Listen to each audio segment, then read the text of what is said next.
ನಮಸ್ಕಾರ. ಇಂದಿನ ಈ ವಿಶೇಷ ವಿಶ್ಲೇಷಣೆಗೆ ಸ್ವಾಗತ. ಇವತ್ತು ನಾವು ಒಂದು ಅದ್ಭುತವಾದ ವಿಷಯದ ಬಗ್ಗೆ ಮಾತನಾಡಲಿದ್ದೇವೆ. ಅದೇ ಸ್ವಯಂ ರೂಪಾಂತರ ಅಥವಾ ನಮ್ಮನ್ನು ನಾವು ಹೇಗೆ ಬೆಳೆಸ್ಕೊಳ್ಳಬಹುದು ಅನ್ನೋದ್ರ ಬಗ್ಗೆ. ಇದಕ್ಕಾಗಿ ಹಲವು ವೈವಿಧ್ಯಮಯ ಕನ್ನಡ ಭಾಷಣಗಳು, ಲೇಖನಗಳು ಹಾಗೂ ಮಾಧ್ಯಮಗಳಿಂದ ಆಯ್ದ ಅತ್ಯಮೂಲ್ಯವಾದ ಮಾಹಿತಿಯನ್ನು ಒಟ್ಟುಗೂಡಿಸಿ ಒಂದು ಮಾಸ್ಟರ್ ಪ್ಲೇಬುಕ್ ಸಿದ್ಧಪಡಿಸಿದ್ದೇವೆ. ಬನ್ನಿ, ಯಶಸ್ಸಿನತ್ತ ನಮ್ಮ ಈ ರೋಮಾಂಚಕಾರಿ ಜರ್ನಿಯನ್ನು ಶುರು ಮಾಡೋಣ. ಸರಿ, ಈಗ ನೇರವಾಗಿ ವಿಷಯಕ್ಕೆ ಬರೋಣ. ನಮ್ಮ ಈ ರೂಪಾಂತರದ ಪ್ರಯಾಣದಲ್ಲಿ ಮುಖ್ಯವಾಗಿ 4 ಹಂತಗಳಿವೆ. ಮೊದಲನೆಯದು ಸ್ಫೂರ್ತಿಯ ಕಿಡಿ, ಎರಡನೆಯದು ಸ್ಪಷ್ಟ ದೃಷ್ಟಿಕೋನದ ರಚನೆ, ಮೂರನೆಯದು ಶಿಸ್ತು, ವಿನಯ ಮತ್ತು ಕಾರ್ಯಗತಗೊಳಿಸುವಿಕೆ, ಹಾಗೂ ಕೊನೆಯದಾಗಿ ಬೆಳವಣಿಗೆಯ ಆಧುನಿಕ ಸಾಧನಗಳು. ಹಾಗಾದ್ರೆ ತಡ ಮಾಡ್ದೆ ಮೊದಲನೇ ಹಂತದಿಂದಲೇ ಶುರು ಮಾಡೋಣ. ಅದೇ ಸ್ಫೂರ್ತಿಯ ಕಿಡಿ. ನಮ್ಮಲ್ಲಿ ಯಾವುದೇ ದೊಡ್ಡ ಮಟ್ಟದ ಬದಲಾವಣೆ ಆಗಬೇಕೆಂದ್ರೆ ಮೊದಲು ಹೊರಗಿನಿಂದ ಒಂದು ಪ್ರಬಲವಾದ ಸ್ಫೂರ್ತಿಯ ಕಿಡಿ ತಾಗ್ಲೇಬೇಕಲ್ವಾ? ಅದು ನಮ್ಮೊಳಗಿನ ಸುಪ್ತ ಚೈತನ್ಯವನ್ನು ಬಡಿದೆಬ್ಬಿಸುತ್ತದೆ. ಇದಕ್ಕೆ ಒಂದು ಕ್ಲಾಸಿಕ್ ಉದಾಹರಣೆ ಅಂದ್ರೆ 1972ರಲ್ಲಿ ತೆರೆಕಂಡ ಡಾ. ರಾಜ್ಕುಮಾರ್ ಅವರ ಬಂಗಾರದ ಮನುಷ್ಯ ಸಿನಿಮಾ. ಇದು ಕೇವಲ ಮನರಂಜನೆಗೆ ಸೀಮಿತವಾಗಿರಲಿಲ್ಲ. ಬೆಂಗಳೂರಿನ ಸ್ಟೇಟ್ಸ್ ಥಿಯೇಟರ್ನಲ್ಲಿ ಸತತ 104 ವಾರಗಳ ಕಾಲ ಪ್ರದರ್ಶನ ಕಂಡ ಈ ಚಿತ್ರ ಎಷ್ಟೋ ನಗರವಾಸಿಗಳಿಗೆ ವಾಪಸ್ ಹಳ್ಳಿಗಳಿಗೆ ಹೋಗಿ ಕೃಷಿ ಮಾಡೋಕೆ ಅಕ್ಷರಶಃ ಪ್ರೇರಣೆ ನೀಡಿತು. ಒಮ್ಮೆ ಯೋಚಿಸಿ, ಕೇವಲ ಒಂದು ಸಿನಿಮಾ ಇಡೀ ಸಮಾಜದಲ್ಲಿ ಎಂತಹ ಸಾಂಸ್ಕೃತಿಕ ಬದಲಾವಣೆಯ ಕಿಡಿಯನ್ನು ಹೊತ್ತಿಸಬಹುದು ಅನ್ನೋದಕ್ಕೆ ಇದೊಂದು ಅದ್ಭುತ ಸಾಕ್ಷಿ. ಆದ್ರೆ ಕೇವಲ ಸ್ಫೂರ್ತಿ ಬಂದ್ರೆ ಸಾಕಾ? ಆ ಸ್ಫೂರ್ತಿಯನ್ನು ರಕ್ಷಿಸಿಕೊಳ್ಳೋದು ಕೂಡ ಅಷ್ಟೇ ಮುಖ್ಯ. ಡಾ. ರಮೇಶ್ ಅರವಿಂದ್ ಅವರು ಕಿತ್ತೂರು ರಾಣಿ ಚೆನ್ನಮ್ಮನ ಬಗ್ಗೆ ನೀಡಿದ ಭಾಷಣದಲ್ಲಿ ಇದನ್ನೇ ಮನಸ್ಸಿನ ಉಕ್ಕಿನ ಕವಚ ಅಥವಾ iron dome of the mind ಅಂತ ಕರೀತಾರೆ. ಇಸ್ರೇಲ್ ದೇಶ ತನ್ನ ರಕ್ಷಣೆಗಾಗಿ ಐರನ್ ಡೋಮ್ ಬಳಸೋ ಹಾಗೆ ನಾವು ಕೂಡ ಗುರಿಯತ್ತ ಸಾಗುವಾಗ ಎದುರಾಗುವ ನಕಾರಾತ್ಮಕತೆ, ಕಷ್ಟಗಳು, ನಿರಾಸೆಗಳನ್ನು ದಾರಿಯಲ್ಲೇ ಹೊಡೆದುರುಳಿಸಲು ಇಂತಹದೊಂದು ಮಾನಸಿಕ ಉಕ್ಕಿನ ಕವಚವನ್ನು ಹೊಂದಿರಲೇಬೇಕು. ಡಾ. ರಮೇಶ್ ಅರವಿಂದ್ ಅವರ ಮಾತಿನಲ್ಲೇ ಹೇಳೋದಾದ್ರೆ, ಯುದ್ಧಗಳನ್ನು ತಲೆಯೊಳಗೆ ಗೆಲ್ಲಲಾಗುತ್ತದೆ. ಇದು ನಿಜಕ್ಕೂ ಬಹಳ ಶಕ್ತಿಶಾಲಿಯಾದ ಮಾತು. ನಮ್ಮ ಮನಸ್ಸು ಅಂದ್ರೆ ಒಂಥರ ಮದವೇರಿದ ಆನೆ ಇದ್ದಂತೆ. ಆ ಆನೆಯನ್ನ ಒಮ್ಮೆ ನಿಯಂತ್ರಣಕ್ಕೆ ತಂದ್ರೆ ದಸರಾದಲ್ಲಿ ಅಂಬಾರಿಯನ್ನೇ ಹೊರಬಹುದು. ಅದೇ ರೀತಿ ನಮ್ಮ ಮನಸ್ಸನ್ನು ನಾವು ಹತೋಟಿಗೆ ತೆಗೆದುಕೊಂಡ್ರೆ ಜೀವನದಲ್ಲಿ ಎಂತಹ ಪವಾಡಗಳನ್ನಾದ್ರೂ ಸೃಷ್ಟಿಸಬಹುದು. ಓಕೆ, ಈಗ ಸ್ಫೂರ್ತಿ ಸಿಕ್ಕಿದೆ. ಆದ್ರೆ ಸರಿಯಾದ ನಕ್ಷೆ ಅಥವಾ ಮಾರ್ಗಸೂಚಿ ಇಲ್ದೆ ಆ ಸ್ಫೂರ್ತಿ ವ್ಯರ್ಥವಾಗುತ್ತೆ. ಹಾಗಾಗಿ ನಮ್ಮ ಎರಡನೇ ಹಂತವಾದ ಸ್ಪಷ್ಟ ದೃಷ್ಟಿಕೋನದ ರಚನೆಯ ಕಡೆಗೆ ಗಮನ ಹರಿಸೋಣ. ಪ್ರತಿ ಹೊಸ ವರ್ಷ ಬಂದಾಗಲೂ ನಾವೆಲ್ಲರೂ ತುಂಬಾನೇ ಉತ್ಸಾಹದಿಂದ ಹೊಸ ಗುರಿಗಳನ್ನು ಹಾಕ್ಕೊಳ್ತೇವೆ. ಆದ್ರೆ ಲೈಫ್ ಸೀಕ್ರೆಟ್ಸ್ ಭಾಷಣದ ಒಂದು ಅಂಕಿಅಂಶ ಕೇಳಿದ್ರೆ ನಿಜಕ್ಕೂ ಆಶ್ಚರ್ಯ ಆಗುತ್ತೆ. ಕೇವಲ 8% ಜನರು ಮಾತ್ರ ತಮ್ಮ ವಾರ್ಷಿಕ ಗುರಿಗಳನ್ನು ತಲುಪ್ತಾರಂತೆ. ಉಳಿದವರ ನಿರ್ಣಯಗಳೆಲ್ಲ ಫೆಬ್ರವರಿ 2ನೇ ವಾರದ ಹೊತ್ತಿಗೆ ಸಂಪೂರ್ಣವಾಗಿ ಕಮರಿ ಹೋಗಿರುತ್ತವೆ. ಹಾಗಾದ್ರೆ ಹೀಗೇಕೆ ಆಗುತ್ತೆ? ಇದಕ್ಕೆ ಮೂಲ ಕಾರಣ ಸರಿಯಾದ ಗುರಿ ನಿರ್ಧಾರದ ಕೊರತೆ. ಇದನ್ನೇ ಸರಿಪಡಿಸಲು ಒಂದು ಅದ್ಭುತವಾದ 5 ಹಂತಗಳ ಚೌಕಟ್ಟಿದೆ. ಮೊದಲು ಕಳೆದ ವರ್ಷವನ್ನು ವಿಮರ್ಶಿಸುವುದು, ಎರಡನೆಯದಾಗಿ ಈ ವರ್ಷಕ್ಕೊಂದು ಥೀಮ್ ಸೆಟ್ ಮಾಡುವುದು, ಮೂರನೆಯದ ಮತ್ತು ಅತಿ ಮುಖ್ಯವಾದ ವಿಷಯ ಅಂದ್ರೆ ಗುರಿಗಳ ಉದ್ದನೆಯ ಪಟ್ಟಿ ಮಾಡುವ ಬದಲು ಕೇವಲ 5 ಪ್ರಮುಖ ಹಾಗೂ ಅರ್ಥಪೂರ್ಣ ಗುರಿಗಳನ್ನು ಮಾತ್ರ ಆಯ್ಕೆ ಮಾಡಿಕೊಳ್ಳುವುದು. ಆಮೇಲೆ ಅವುಗಳನ್ನು ಏನು, ಏಕೆ, ಹೇಗೆ, ಯಾವಾಗ ಅಂತ ಸ್ಪಷ್ಟವಾಗಿ ಯೋಜಿಸಿ ಪ್ರಗತಿಯನ್ನು ನಿರಂತರವಾಗಿ ಟ್ರ್ಯಾಕ್ ಮಾಡುವುದು.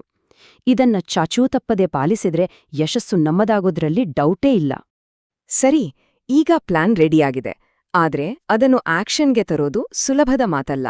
ದಾರಿಯಲ್ಲಿ ಬರುವ ವೈಯಕ್ತಿಕ ಮತ್ತು ಮಾನಸಿಕ ಅಡೆತಡೆಗಳನ್ನು ದಾಟ್ಲೇಬೇಕು. ಅದೇ ನಮ್ಮ 3ನೇ ಹಂತ, ಶಿಸ್ತು, ವಿನಯ ಮತ್ತು ಕಾರ್ಯಗತಗೊಳಿಸುವಿಕೆ. ಸಕ್ಸಸ್ ಲೈಫ್ ಕನ್ನಡ ಭಾಷಣದ ಈ ಒಂದು ಮಾತು ಎಂಥ ಜೀವನಪಾಠ ನೀಡುತ್ತೆ ನೋಡಿ. ಬೆವರು ಸುರಿಸದೆ ಪಡೆದ ಸಾಧನೆಗೆ ಸಿಹಿ ಇರೋದಿಲ್ಲ, ಹೌದಲ್ವಾ? ಶ್ರಮ ಪಡದೆ ಏನನ್ನಾದ್ರೂ ಪಡೆದ್ರೆ ನಮಗೆ ಅದರ ಬೆಲೆಯೇ ಗೊತ್ತಾಗೋದಿಲ್ಲ. ಕಾದ ಹಂಚಿನ ಮೇಲೆ ಬಿದ್ದ ನೀರು ಆರಿ ಹೋಗುತ್ತದೆ, ಆದರೆ ಅದೇ ನೀರು ಚಿಪ್ಪಿನೊಳಗೆ ಬಿದ್ರೆ ಮುತ್ತಾಗ್ತದೆ. ಪರಿಶ್ರಮದಿಂದ ಗಳಿಸಿದ ಯಶಸ್ಸಿಗೆ ಮಾತ್ರ ನಿಜವಾದ ಮೌಲ್ಯವಿರುತ್ತೆ. ಇದನ್ನೇ ಡಾ. ರಾಹುಲ್ ದೇವರಾಜ್ ಅವರು ಒಂದು ಸುಂದರವಾದ ತಾತ್ವಿಕ ದೃಷ್ಟಿಕೋನದಲ್ಲಿ ವಿವರಿಸುತ್ತಾರೆ. ನಾವು ಸಂಪತ್ತನ್ನು ಅಂದ್ರೆ ಲಕ್ಷ್ಮೀದೇವಿಯನ್ನ ಕಷ್ಟಪಟ್ಟು ಹೇಗೋ ಪಡೆಯಬಹುದು. ಆದ್ರೆ ಅವಳು ಚಂಚಲೆ, ಇವತ್ತಿರ್ತಾಳೆ, ನಾಳೆ ಹೋಗ್ತಾಳೆ. ಆದ್ರೆ ಜ್ಞಾನ ಅಥವಾ ಸರಸ್ವತಿ ಒಲಿಯಬೇಕೆಂದ್ರೆ ತಲೆಯಲ್ಲಿರುವ ಅಹಂಕಾರವನ್ನು ಸಂಪೂರ್ಣವಾಗಿ ಬಿಟ್ಬಿಡಬೇಕು. ವಿನಯ ಮತ್ತು ಶ್ರದ್ಧೆ ಇದ್ರಷ್ಟೇ ವಿದ್ಯೆ ಸಿಗುವುದು, ಮತ್ತು ಒಮ್ಮೆ ಅದು ಒಲಿದ್ರೆ ಪ್ರಪಂಚದಲ್ಲಿ ಯಾರಿಂದಲೂ ಅದನ್ನ ಕಿಸಿದುಕೊಳ್ಳಲು ಸಾಧ್ಯವೇ ಇಲ್ಲ. ಈ ವಿನಯದ ಬಗ್ಗೆ ಹೇಳುವಾಗ ರಾಮಾಯಣದ ಒಂದು ಸುಂದರ ಪ್ರಸಂಗ ನೆನಪಿಗೆ ಬರುತ್ತೆ. ರಾವಣ ಯುದ್ಧದಲ್ಲಿ ಬಾಣ ತಿಂದು ಕುಸಿದು ಬಿದ್ದಾಗ ರಾಮನು ಲಕ್ಷ್ಮಣನನ್ನು ರಾವಣನಿಂದ ಜೀವನದ ಪಾಠ ಕಲಿಯಲು ಕಳುಹಿಸುತ್ತಾನೆ. ಲಕ್ಷ್ಮಣ ಹೋಗಿ ರಾವಣನ ತಲೆ ಬಳಿ ನಿಂತಾಗ ರಾವಣ ಮುಖ ತಿರುಗಿಸ್ಕೊಳ್ತಾನೆ. ಆಗ ರಾಮ ಹೇಳ್ತಾನೆ, ವಿದ್ಯೆ ಕಲಿಯಲು ಹೋದಾಗ ತಲೆ ಬಳಿಯಲ್ಲ, ಗುರುವಿನ ಕಾಲ ಬಳಿ ನಿಲ್ಬೇಕು ಅಂತ. ಇದು ಜ್ಞಾನ ಸಂಪಾದನೆಗೆ ಬೇಕಾದ ಅಹಂಕಾರರಹಿತ ಮನಸ್ಥಿತಿಯನ್ನು ಎಷ್ಟು ಚೆನ್ನಾಗಿ ವಿವರಿಸ್ತೆ ಅಲ್ವಾ? ಇದೆಲ್ಲ ಸರಿ, ಆದ್ರೆ ಇದನ್ನ ಕಾರ್ಯರೂಪಕ್ಕೆ ತರೋದು ಹೇಗೆ? ಕ್ರೈಸ್ಟ್ ಕಿಂಗ್ ಇನ್ಸ್ಟಿಟ್ಯೂಷನ್ಸ್ನ ಭಾಷಣದಲ್ಲಿ ಇದಕ್ಕೆ ಬಹಳ ಪ್ರಾಯೋಗಿಕ ಹಾಗೂ ಕಟ್ಟುನಿಟ್ಟಾದ ಸಲಹೆಗಳನ್ನ ನೀಡಲಾಗಿದೆ. ಇಂದಿನ ಡಿಜಿಟಲ್ ಜಗತ್ತಿನಲ್ಲಿ ನಮ್ಮ ಅತಿದೊಡ್ಡ ಶತ್ರು ಅಂದ್ರೆ ಈ ಮೊಬೈಲ್ ಫೋನ್ ಮತ್ತು ಸೋಷಿಯಲ್ ಮೀಡಿಯಾ. ಅದರಿಂದ ಸ್ವಲ್ಪ ದೂರ ಇರೋದು, ಅನಗತ್ಯ ಫಂಕ್ಷನ್ಗಳಿಗೆ ಹೋಗೋದನ್ನ ಕಡಿಮೆ ಮಾಡೋದು, ಪ್ರತಿದಿನ ಕನಿಷ್ಠ 3 ಗಂಟೆಗಳ ಕಾಲ ಏಕಾಗ್ರತೆಯಿಂದ ಓದುವುದು ಅಥವಾ ಕೆಲಸ ಮಾಡೋದು, ಹಾಗೂ ರಾತ್ರಿ 10 ಬೆಳಗ್ಗೆ 5 ಕಟ್ಟುನಿಟ್ಟಾಗಿ ನಿದ್ದೆ ಮಾಡೋದು. ಕೇಳೋಕೆ ಸಿಂಪಲ್ ಅನ್ಸಿದ್ರೂ ಈ ದಿನಚರ್ಯೆಯೇ ಒಬ್ಬ ಸಾಮಾನ್ಯ ವ್ಯಕ್ತಿಯನ್ನು ಅಸಾಮಾನ್ಯ ಸಾಧಕನನ್ನಾಗಿ ಮಾಡೋದು. ಆದರೆ ಈ ಎಲ್ಲ ಕಟ್ಟುನಿಟ್ಟಿನ ಶಿಸ್ತಿನ ನಡುವೆ ನಮ್ಮ ಮಾನಸಿಕ ಆರೋಗ್ಯದ ಕಥೆಯೇನು? ಇದಕ್ಕೂ ದೇವರಾಜ್ ಅವರು ಸರಸ್ವತೀ ದೇವಿಯ ಕೈಗಳ ಅದ್ಭುತ ಉದಾಹರಣೆ ನೀಡುತ್ತಾರೆ. ದೇವಿಯ ಒಂದು ಕೈಯಲ್ಲಿರುವ ಪುಸ್ತಕ ನಮ್ಮ ಅಧ್ಯಯನ ಅಥವಾ ಕರ್ತವ್ಯವನ್ನು ಸೂಚಿಸಿದರೆ, ಇನ್ನೊಂದು ಕೈಯಲ್ಲಿರುವ ಜಪಮಾಲೆ ನಮ್ಮ ಧ್ಯಾನ ಮತ್ತು ಮಾನಸಿಕ ನಿಯಂತ್ರಣವನ್ನು ಪ್ರತಿನಿಧಿಸುತ್ತದೆ. ಇನ್ನು ಉಳಿದೆರಡು ಕೈಗಳಲ್ಲಿರುವ ವೀಣೆ ನಮ್ಮ ವೈಯಕ್ತಿಕ ಆಸಕ್ತಿ ಅಥವಾ ಪ್ಯಾಷನ್ ಅನ್ನು ತೋರಿಸುತ್ತದೆ. ಅಂದರೆ ಬರೀ ಕೆಲಸ ಅಂತ ಸಾಯೋದಲ್ಲ, ಅದರ ಜೊತೆಗೆ ನಮ್ಮ ಮನಸ್ಸಿನ ನೆಮ್ಮದಿ ಮತ್ತು ನಮ್ಮ ಆಸಕ್ತಿಗಳನ್ನು ಕೂಡ ಒಂದು ಬ್ಯಾಲೆನ್ಸ್ನಲ್ಲಿ ತೆಗೆದುಕೊಂಡು ಹೋಗಬೇಕು. ಹಾಗಾದ್ರೆ ಈಗ ನಾವು ಇಂದಿನ ವಿಶ್ಲೇಷಣೆಯ ಅಂತಿಮ ಹಂತಕ್ಕೆ ಬಂದಿದ್ದೇವೆ. ಅದೇ ಬೆಳವಣಿಗೆಯ ಆಧುನಿಕ ಸಾಧನಗಳು. ಈ ರೂಪಾಂತರದ ಚಕ್ರವನ್ನು ಇಂದಿನ ಡಿಜಿಟಲ್ ಯುಗದಲ್ಲಿ ನಿರಂತರವಾಗಿ ನಡೆಸಿಕೊಂಡು ಹೋಗಲು ಯಾವೆಲ್ಲ ಸಾಧನಗಳು ನಮಗೆ ಸಹಾಯ ಮಾಡ್ತವೆ ಅನ್ನೋದನ್ನ ನೋಡೋಣ.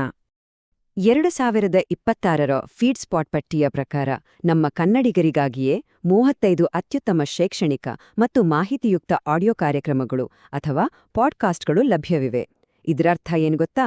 ನಮ್ಮ ಜ್ಞಾನದಾಹವನ್ನು ತಣಿಸಲು ಮತ್ತು ಪ್ರತಿದಿನ ಹೊಸ ಹೊಸ ವಿಷಯಗಳನ್ನು ಕಲಿಯಲು ನಮ್ಮ ಜೇಬಿನಲ್ಲೇ ಒಂದು ದೊಡ್ಡ ಗ್ರಂಥಾಲಯ ಇದೆ ಅಂತಲೇ ಹೇಳಬಹುದು.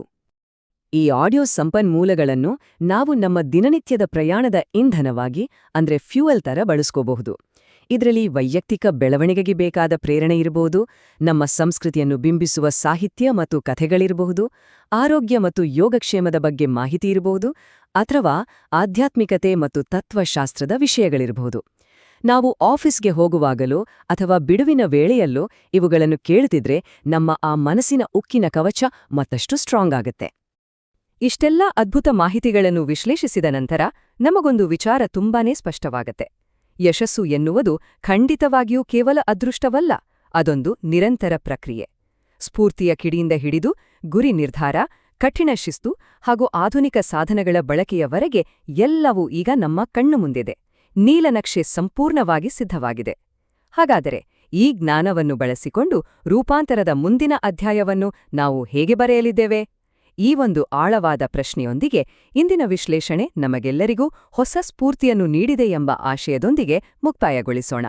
ಕಲಿಯುತ್ತೀರಿ, ಬೆಳೆಯುತ್ತೀರಿ.